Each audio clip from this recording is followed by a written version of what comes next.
High বন্ধুরা, আশা করি সবাই ভালোই আছো। তো ভালো থাকাটাই স্বাভাবিক। তো আজকে যে বিষয় নিয়ে আলোচনা করব সেটা হলো BS6 ভার্সানের যেসব মোটরসাইকেল আছে তার সফটওয়্যার আপডেট কী করে করতে হয়, তার ফল্ট কোড কীভাবে সার্চিং করতে হয়।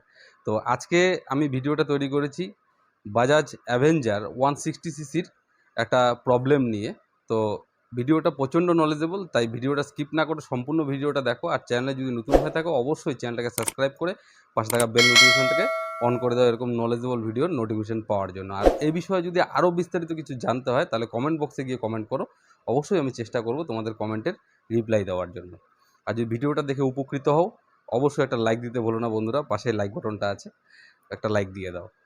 আজকে এই ভিডিওতে আমরা দেখব এবং শিখব কী করে সফটওয়্যার আপডেট করতে হয় যে কোনো মোটরসাইকেলে BS6-এর, এবং শিখব কী করে ফল্ট কোড সার্চ করতে হয়। তো এই মোটরসাইকেলের মানে এই যে বাজাজ অ্যাভেঞ্জার 160cc যে প্রবলেমটা আছে সেটা হলো গাড়িটার স্টার্টিং প্রবলেম কেমন, যে স্টার্ট করে যদি রেখে দিই যে এর যে আইডিয়াল টিউনিংটা আছে সেটা অটোমেটিকলি ফ্ল্যাকচুয়েট করছে এবং কি বন্ধ হয়ে যাচ্ছে গাড়িটা। তো এটাকে আমি সার্চ করতে গিয়ে এটার উপরে আমি ভিডিওটা বানিয়েছি। তো কি করে ফল্ট কোড সার্চ করতে হয় এবং কি করে সফটওয়্যার আপডেট করতে হয় সেটাই আমরা শিখবো এই ভিডিওতে। তাই ভিডিওটা স্কিপ না করে সম্পূর্ণ দেখা। চলো আর কথা না বলে বিস্তারিত দেখি এবং শিখি ভিডিওতে গিয়ে।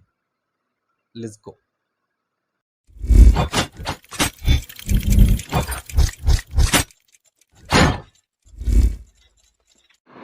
বন্ধুরা, তোমরা দেখতে পাচ্ছ আমি যে কাপলারটা খুলেছি সেটা হলো সফটওয়্যার আপডেট করার কাপলার। তো এখন যেটা কানেক্ট করব এটা হলো বাজাজ এবং KTM-এর সফটওয়্যার আপডেট করার কাপলার। তো আমি এই লাল রঙের কাপলারটাকে সাদা রঙের কাপলারটার সাথে কানেক্ট করে দিলাম। এবার কানেক্ট করা দেওয়ার সঙ্গে সঙ্গে কিন্তু এখানে এখন কানেকশান দিতে হবে। তার জন্য আমাকে করতে হবে কি, ইগনিশন সুইচটা অন করতে হবে। তো ইগনিশন সুইচ অন করার সঙ্গে সঙ্গে কিন্তু আমার এই সফটওয়্যার মেশিনের মধ্যে কানেকশান চলে এলো। এবার এটাকে আমি ডায়াগনস্টিক্স করব। তো ডায়াগনস্টিক্স করার পরে আমার সার্চিং হবে যে কি ফল্ট কোড আছে, সেই হিসাবে আমাকে কাজ করতে হবে। তো ভিডিওটা প্রচণ্ড নলেজেবল, তাই ভিডিওটা স্কিপ না করে সম্পূর্ণ ভিডিওটা দেখার চেষ্টা করো, তাহলে আশা করি সম্পূর্ণ ব্যাপারটা তোমরা বুঝতে পারবে। তো কী করে সার্চ করতে হয়, কী করে কী করতে হয় সব দেখাচ্ছি একের পর এক, ভিডিওটা স্কিপ না করে সম্পূর্ণ দেখো। তো এখানে দেখতে পাচ্ছ DTC দিস ইসিউ, ঠিক আছে, ইন দিস ইসিউ এখানে ওয়ান প্রবলেম দেখাচ্ছে, একটা প্রবলেম কিন্তু দেখাচ্ছে। তো এখন এখানে রেড কোডে আছি, তো রেড কোডে আমি কিন্তু ওকে বাটন প্রেস করলাম। তো এখন আবার সার্চিং হচ্ছে, সার্চিং হওয়ার পরে কিন্তু এখানে দেখাচ্ছে O2 সেন্সার সার্কিট লো, ঠিক আছে। তো O2 সেন্সারটা কোথায় থাকে আমরা তোমাদের দেখাচ্ছি, আর কী করে সেটাকে এখন ক্লিন করতে হবে নাকি রিপ্লেস করতে হবে সেটাও তোমাদেরকে দেখাচ্ছি। সঙ্গে থাকো, ভিডিওটা স্কিপ না করে সম্পূর্ণ দেখো। এই জিনিসটা দেখতে পাচ্ছ এটাই হলো O2 সেন্সারের কাপলার। তো কাপলারটাকে আমি পরে খুলবো। এই যে এটা হলো O2 সেন্সার, যেটা সাইলেন্সারের মধ্যে লাগানো থাকে। যে কোনো মোটরসাইকেলে BS6-এর সাইলেন্সারের মধ্যে এই সেন্সারটা লাগানো থাকে, এটাকে O2 সেন্সার বলে। যদি কোনো কারণবশত গাড়ি বেশি তেল খায় বা মাইলেজ কম দেয় সেই ক্ষেত্রে কিন্তু এই সেন্সারটার মধ্যে কার্বন জমে। এবার কার্বন যখন জমে তখন কিন্তু সেন্সারটা ইন্ডিকেশন করতে থাকে এবং কি গাড়ির স্টার্টিংয়ের আইডিয়াল টিউনিং বা এমনি স্টার্টিংয়েও প্রবলেম হতে পারে। যে কোনো মুহূর্তে গাড়ি কিন্তু বন্ধ হয়ে যেতে পারে, অনেকক্ষণ ট্রাই করার পরেও কিন্তু স্টার্ট না নিতে পারে। তো এটা কি করে সফটওয়্যার আপডেট করলাম তো সেটা আমি এই ভিডিওতে তুলে ধরেছি, সেটা তোমরা দেখো। তো আমি কিন্তু এখানে কাপলারটা খুলে দিয়েছি, খুলে দেওয়ার পরে দুটো ক্লিপ আছে, সেই দুটো আমি খুলছি। এই ক্লিপ দুটো খোলার পরে আমাকে কিন্তু এই এখন মানে যে O2 সেন্সারটা আছে সেটাকে আমাকে খুলতে হবে।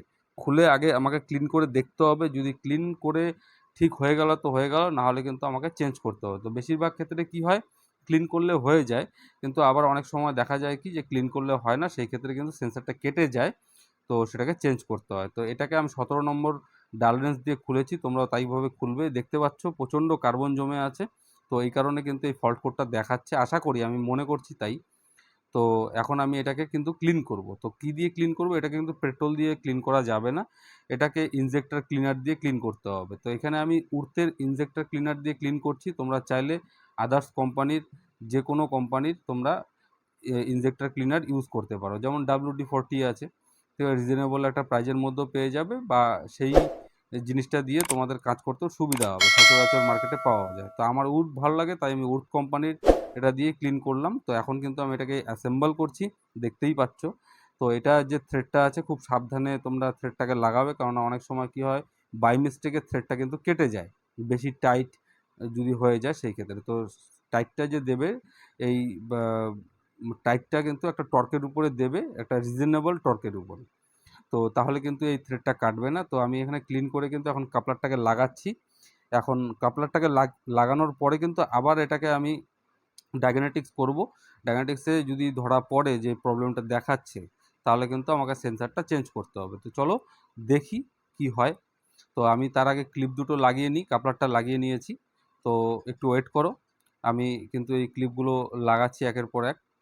কারণ এই ক্লিপগুলো যদি ঠিকঠাকভাবে না লাগাই, তো সেই ক্ষেত্রে কিন্তু সাইলেন্সারের মধ্যে এই মানে তারটাকে লেগে যেতে পারে। তারটা লেগে গেলে সাইলেন্সার যেহেতু ম্যাক্সিমাম গরম থাকে, সেই জায়গায় কিন্তু কোনো একটা দুর্ঘটনা ঘটতে পারে।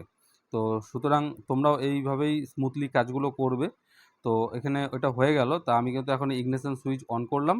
তো এখন কিন্তু লঞ্চার, সফটওয়্যার লঞ্চার কিন্তু মানে কানেক্টেড হয়ে গেল গাড়ির সাথে। তো এখন আমি এটাকে আবার ডায়াগনস্টিক্স করব, ডায়াগনস্টিক্স করে দেখব যে প্রবলেমটা কি দেখাচ্ছে কি দেখাচ্ছে না। তো আমি এখন দেখতে পাচ্ছ যে ডায়াগনস্টিক্স দেখাচ্ছে হলুদ রঙের যে ব্যাকগ্রাউন্ডটা দেখতে পাচ্ছ, এটাই হলো ডায়াগনস্টিক্সের জায়গা। তো এখানে যাওয়ার পরে তোমরা ওকে বাটনটাকে প্রেস করবে। এবার ওকে বাটনটাকে প্রেস করার সঙ্গে সঙ্গে কিন্তু এটা অটোমেটিকলি ডায়াগনস্টিক্স হচ্ছে। এই যে প্রসেসিংয়ে আছে, তোমরা দেখতে পাচ্ছ যে প্রসেসিং হচ্ছে, 1 2 3টে দাগ উঠেছে। তো এটা প্রসেসিং হয়ে যাওয়ার পরে কিন্তু এখন ফল্ট থাকলে কিন্তু দেখিয়ে দেবে। দেখতে পাচ্ছ এখানে কোনো ফল্ট দেখাচ্ছে না, তার মানে এটা ক্লিন করার পরে কাজ হয়ে গেছে। তো এখন আমি আবার রেড কোডে যাব, রেড কোডে গিয়ে কিন্তু আবার ওকে বটন প্রেস করব। সরি, এটা আমি ইরেজ কোডে গেলাম। তো ইরেজ কোডে যাওয়ার পরে ওকে বটন প্রেস করলাম। তো এখানে কিন্তু দেখাচ্ছে যে কোনো প্রবলেম নেই, ঠিক আছে। তোমরা দেখতে পাচ্ছ আমি কিন্তু মোটামুটি জুম করেছি। তো আবার প্রসেসিংয়ে আছে এখন। এখানে দেখাচ্ছে যে কোনো প্রবলেম নেই। তো সেটা পরিষ্কার এখন, মানে প্রবলেম যে নেই সেটা কিন্তু আমাকে বলে দেবে। তো আমি আবার ওকে বটনটা প্রেস করলাম। তো এখানে তোমরা কিন্তু দেখতে পাচ্ছ this vehicle has no fault code, পরিষ্কার বলে দিয়েছে। তার মানে এটা আমি যে ক্লিন করেছি তাতে কিন্তু কাজ হয়ে গেছে। তো আজকের জন্য ভিডিওটা এতটুকুই। দেখা হচ্ছে পরবর্তী ভিডিওতে। ততক্ষণের জন্য ভালো থাকো, সুস্থ থাকো, আর ভিডিওগুলো একের পর এক দেখতে থাকো। চ্যানেলটাকে সাবস্ক্রাইব করে রাখো। আর ভিডিওগুলো দেখে যদি তোমরা উপকৃত হও, অবশ্যই বন্ধুরা একটা লাইক দিও। আর যদি কিছু জানার থাকে অবশ্যই কমেন্ট বক্সে গিয়ে কমেন্ট করো, আমি তোমাদের কমেন্টে রিপ্লাই দেওয়ার চেষ্টা করব। তো এখানে কিন্তু আমার কাজ হয়ে গেছে, আমি কিন্তু এখন ইগনিশন সুইচটাকে অফ করে দিচ্ছি। বাকি যেই কাজগুলো আছে সেগুলো আমি আর দেখানোর প্রয়োজন মনে করলাম না। তো এখানে ভিডিওটা শেষ করলাম। টাটা সবাইকে।